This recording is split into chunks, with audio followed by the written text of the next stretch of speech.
नमस्कार बच्चों, कैसे हैं आप लोग।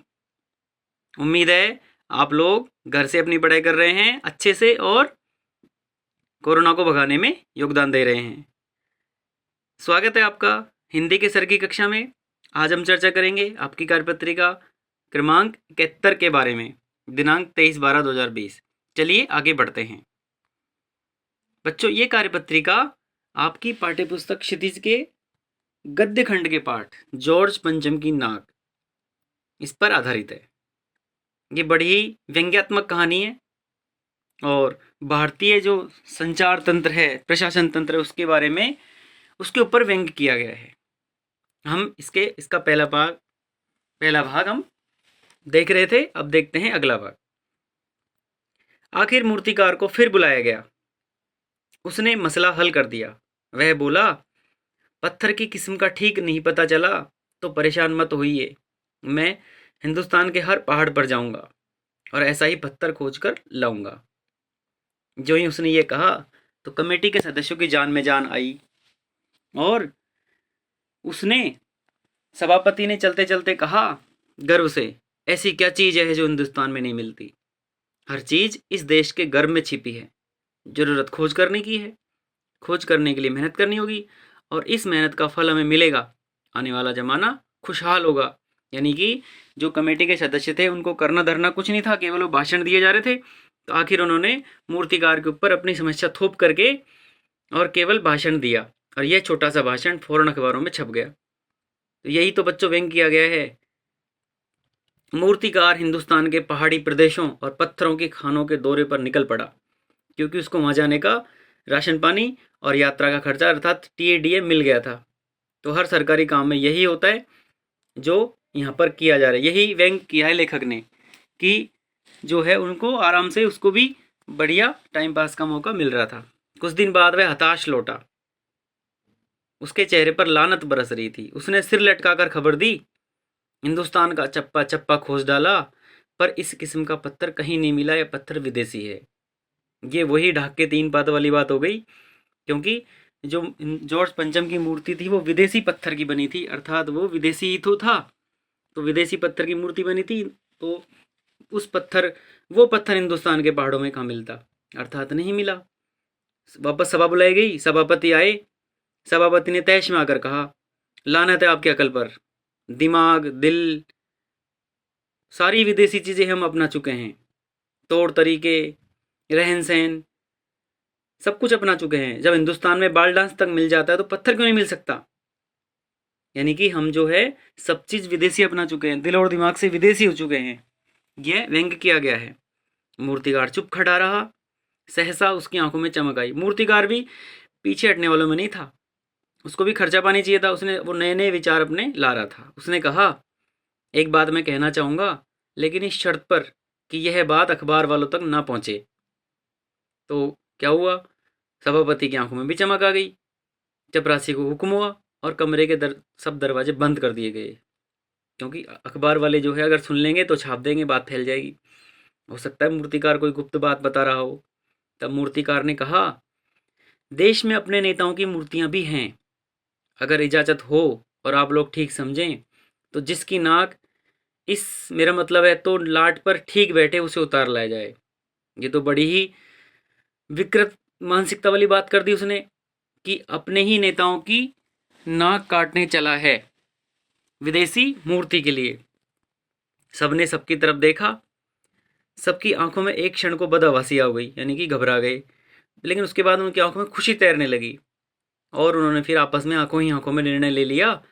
सभापति ने धीरे से कहा, लेकिन बड़ी होशियारी से करना काम, ये किसी को पता ना चले।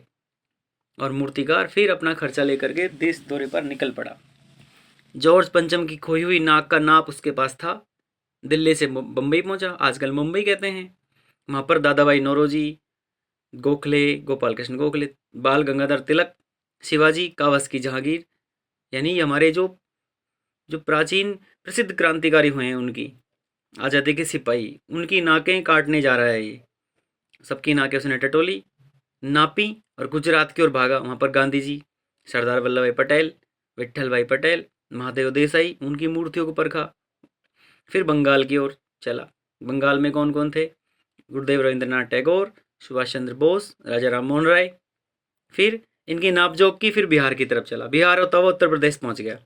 वहाँ पर चंद्रशेखर आज़ाद, बिस्मिल, राम प्रसाद बिस्मिल, मोतीलाल नेहरू, मदन मोहन मालवीय, इनकी लाटों के पास गया। घबराहट में मद्रास भी जा पहुंचा, वहाँ सत्यमूर्ति को देखा। मैसूर में गया, लाला लाजपत राय, भगत सिंह लाटें देखी। केरल आदि प्रदेशों को दौरा करता हुआ पंजाब पहुंचा। पंजाब से आखिर वो दिल्ली पहुंच गया और उसने अपनी मुश्किल बयान की। उसने आके क्या कहा कमेटी के सामने कि भाई पूरे हिंदुस्तान की परिक्रमा कराया, सब मूर्तियां देख ली, लेकिन सबकी लाटों नाकों का नाप लिया, लेकिन जॉर्ज पंचम की इस नाक से सब बड़ी निकली।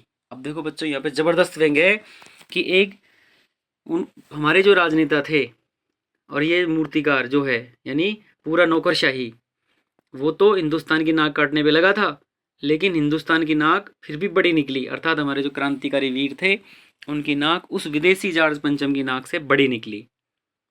तो बच्चों, ये होगी आपकी कार्यपत्रिका आज की। अगला भाग हम अगली उसमें पढ़ेंगे। और अब आज देखते हैं इसके पहले शब्दार्थ देखते हैं। दारोमदार अर्थात कार्यभार, किसी काम के होने या न होने की पूरी जिम्मेदारी। फौरन अर्थात तुरंत। तो प्रश्न 1 है, मूर्तिकार हिंदुस्तान के पहाड़ी प्रदेशों के दौरे पर क्यों गया और हताश क्यों लौट आया? यहाँ पर इसके दो उत्तर होंगे। पहाड़ी प्रदेशों के दौरे पर इसलिए गया था क्योंकि उसको जॉर्ज पंचम की मूर्ति के लिए, नाक के लिए पत्थर चाहिए था, और उस किस्म का वो पत्थर ढूंढने के लिए सब पहाड़ों पर गया। लेकिन और हताश क्यों लौट आया? इसलिए लौट आया क्योंकि यह पत्थर विदेशी था और हिंदुस्तान के पहाड़ों पर नहीं मिला। देखिए प्रश्न 1, मूर्तिकार जॉर्ज पंचम की मूर्ति के पत्थर की खोज करने हिंदुस्तान के पहाड़ी प्रदेशों के दौरे पर गया, परंतु हताश लौट आया क्योंकि उसे वह पत्थर नहीं मिला, चूंकि जॉर्ज पंचम की मूर्ति का पत्थर विदेशी था। प्रश्न 2, मूर्तिकार ने गुप्त रूप से क्या सुझाव दिया जब उसने कमरे के दरवाजे बंद कराए थे? मूर्तिकार ने गुप्त रूप से यह सुझाव दिया कि अपने देश के नेताओं की मूर्तियों में से किसी एक की नाक उतारकर जॉर्ज पंचम की मूर्ति के लगा दी जाए, फिट कर दी जाए। प्रश्न 3, जॉर्ज पंचम की नाक लगाने को लेकर जो चिंता सरकारी तंत्र में दिखाई देती है, वह तंत्र की किस मानसिकता को दर्शाती है? ये तो मैं बता ही चुका हूं कि जॉर्ज पंचम की नाक लगाने को लेकर जो चिंता सरकारी तंत्र में दिखाई देती है, वह हमारी विकृत सोच को दर्शाती है। हम इतने पतनशील हो चुके हैं कि एक विदेशी की नाक के लिए हम अपने देश की नाक अर्थात इज्जत को भी खत्म कर सकते हैं, काट सकते हैं। प्रश्न आपके लिए 4 है, जॉर्ज पंचम की लाट पर किसी भी भारतीय नेता की मूर्ति का नाक फिट न होने की बात से लेखक किस ओर संकेत करता है? प्रश्न 4 का उत्तर है, जॉर्ज पंचम की लाट पर किसी भारतीय नेता की मूर्ति की नाक फिट न होने की बात पर लेखक यह संकेत करना चाहता है कि हमारे नेताओं की प्रतिष्ठा एवं सम्मान किसी विदेशी शासक से अधिक है। तभी तो उन्होंने ये कहा था कि लेखक ने कि भाई जो है, जो उनकी नाक से सब बड़ी निकली, सारी नाकें बड़ी निकली, अर्थात हमारी नाक बड़ी है, इज्जत बड़ी है। नाक से यहाँ पे मतलब इज्जत है। प्रश्न 5 बच्चों गतिविधि पर आधारित है। मूर्तिकार ने हिंदुस्तान की परिक्रमा करके और गुजर कर किन किन नेताओं की मूर्तियों की लाटें देखी? इन राज्यों और केंद्र शासित प्रदेशों के नाम लिखकर उनके सामने उनसे जुड़े नेताओं के नाम लिखने हैं। तो हमें ये लिखना है कि जहाँ जहाँ पर वो गया, उत्तर 5 में वो आएगा, और वहाँ की जो क्रांतिकारी थे। पहले बम्बई गया, आजकल नाम है मुंबई।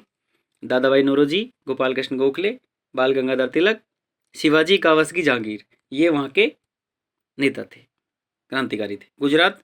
गुजरात में महात्मा गांधी, सरदार पटेल, विट्ठल भाई पटेल, महादेव देसाई। फिर बंगाल से संबंधित हैं रविंद्रनाथ टैगोर, सुभाष चंद्र बोस, राजा राम मोहन राय। उत्तर प्रदेश से संबंधित हैं चंद्रशेखर आजाद, राम प्रसाद बिस्मिल, मोतीलाल नेहरू, मदन मोहन मालवीय। मद्रास, चेन्नई, आजकल चेन्नई बोलते हैं, सत्यमूर्ति। इसके बाद मैसूर में लाला लाजपत राय और भगत सिंह। तो ये हो गया हमारी कार्यपत्रिका संपन्न। और बच्चों आप जरूर बताएं कि वीडियो कैसा लगा, ताकि मुझे अगले वीडियो को सुधार करने में आसानी मिलेंगे अगली कार्यपत्रिका के वीडियो में। तब तक के लिए जय हिंद।